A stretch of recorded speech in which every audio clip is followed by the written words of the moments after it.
하루 10분 디지털 경제 뉴스 디지털투데이 데일리픽입니다.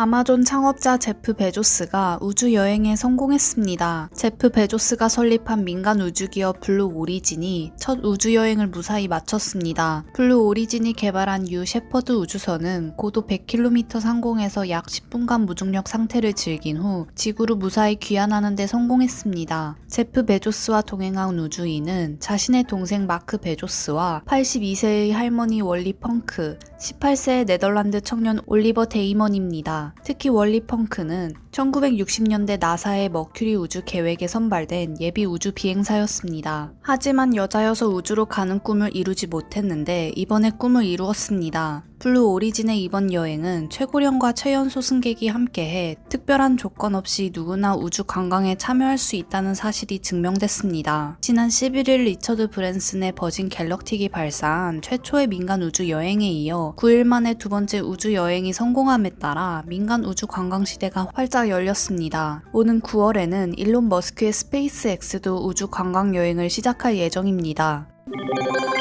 넷플릭스가 올해 2분기 매출 73억 4,200만 달러, 영업이익 18억 4,800만 달러를 기록했습니다. 매출은 지난해 2분기보다 19%, 영업이익은 36%나 늘었습니다. 유료 가입자는 154만 명이 늘어 총 2억 900만 명으로 집계됐습니다.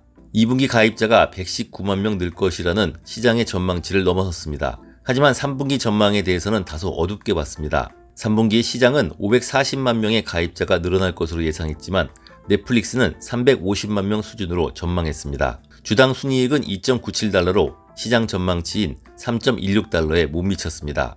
넷플릭스는 게임 시장 진출 계획도 공개했습니다. 넷플릭스는 게임을 오리지널 영화나 애니메이션 같은 콘텐츠로 보고 서비스에 포함할 것이라고 밝혔습니다. 별도의 비용 없이 유료 가입자에게 그대로 제공되는 형식입니다. 먼저 모바일 게임부터 서비스가 제공됩니다.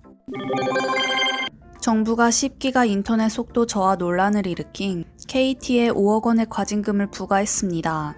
또한 10기가 인터넷에 대한 최저 보장 속도를 기존 30%에서 50% 수준으로 올리라고 했습니다. 방송통신위원회와 과학기술정보통신부는 KT의 10기가 인터넷 품질 저하 관련 사실을 조사했습니다. 이번 조사는 지난 4월 IT 전문 유튜버인 이섭이 제기한 KT 초고속 인터넷 품질 논란이 시발점이 됐습니다. 이섭은 월 8만원가량의 요금을 내고 KT의 10기가 요금제를 이용하고 있었지만 10기가가 아닌 100메가로 서비스되고 있다는 것을 우연히 발견했다며 유튜브 영상을 통해 지적했습니다. 정부 조사 결과 통신사가 인터넷 개통을 처리할 때 인터넷 서비스별 속도를 측정하지 않거나 최저 보장 속도에 미달하는 경우는 총 25,777건에 달했습니다. 결국 정부는 KT의 5억 원의 과징금을 KT를 포함한 SK 브로드밴드, SKT, LG U+ 등 통신 4사에는 시정 조치 처분을 내렸습니다. KT는 정부 조사 결과를 겸허히 수용하고 인터넷 서비스 품질 개선을 위해 노력하겠다고 밝혔습니다.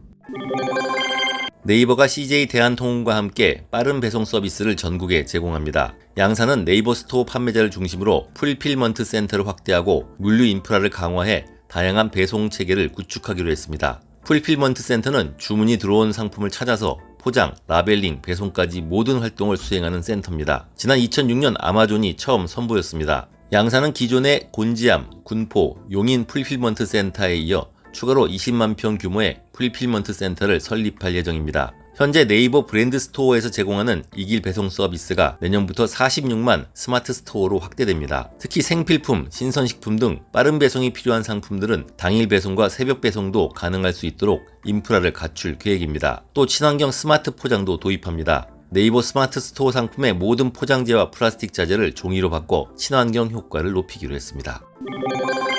비트코인 가격이 3만 달러 아래로 떨어졌습니다. 주요 가상자산 거래소를 기준으로 20일 2만 9천 달러대로 떨어졌던 비트코인은 21일 오후 잠시 3만 달러대로 회복했으나 여전히 극심한 변동성을 보이고 있습니다. 지난 4월 6만 3,500달러까지 이르던 거래가가 절반 이상 떨어졌습니다. 시장은 최근 주요국들의 가상자산 규제 움직임이 비트코인 가격 하락에 영향을 준 것으로 해석하고 있습니다. 지난달부터 중국은 가상자산 채굴 사업을 금지하고 은행, 모바일 결제 기관 등을 대상으로 가상자산 취급 금지령을 내렸습니다. 미국은 가상자산을 활용한 금융서비스 제공사 블록파이에 제동을 걸었습니다. 미국 뉴저지 주 정부 증권국은 블록파이의 신규 이자 수익 계좌 제공을 중단하라고 명령했습니다. 일각에서는 위험 자산을 기피하는 시장 분위기도 가격 하락에 영향을 준 것으로 진단하고 있습니다. 코로나19 델타 변이 확산으로 경제 성장이 둔화될 수 있다는 우려가 확산되면서 미국 주요 지수가 일제히 하락했습니다. 가상자산 시장도 미 증시와 동조화 현상을 보인다는 분석입니다.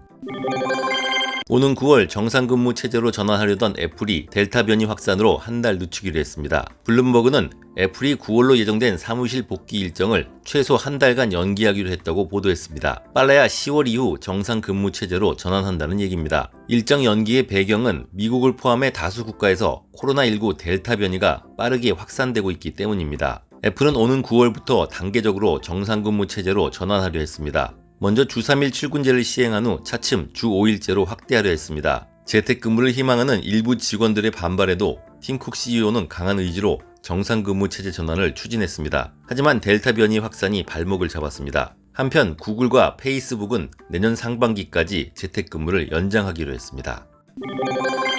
테슬라의 대형 전기트럭인 세미 전기트럭이 대량 생산을 위한 준비를 마쳤습니다. 올해 안에 첫 출시가 가능할 전망입니다. 테슬라가 미국 네바다주 리노 인근에 위치한 기가팩토리에서 세미 전기 트럭을 양산할 준비를 거의 마쳤다고 외신들이 보도했습니다. 테슬라는 연말까지 세미 전기 트럭을 매주 5대씩 양산하는 체제를 갖춘다는 계획입니다. 테슬라 세미 전기 트럭은 15톤 이상의 대형 트레일러 시장에서 등장한 유일한 전기 트럭입니다. 연료비를 포함해 유지 관리비가 높은 대형 트럭의 특성상 세미 전기 트럭은 단 중거리 운송 시장에서 매우 높은 경쟁력을 발휘할 것으로 기대되고 있습니다. 테슬라 세미 트럭은 각각 최대 주행거리 483km와 805km를 가진 두 가지 버전으로 출시되며 판매 가격은 결정되지 않았지만 대당 2억 원 안팎일 것으로 보입니다. 테슬라는 올해 세미 트럭을 기업용으로 소량 생산, 출고하며 본격적인 양산은 2022년부터 진행될 예정이라고 밝힌 바 있습니다.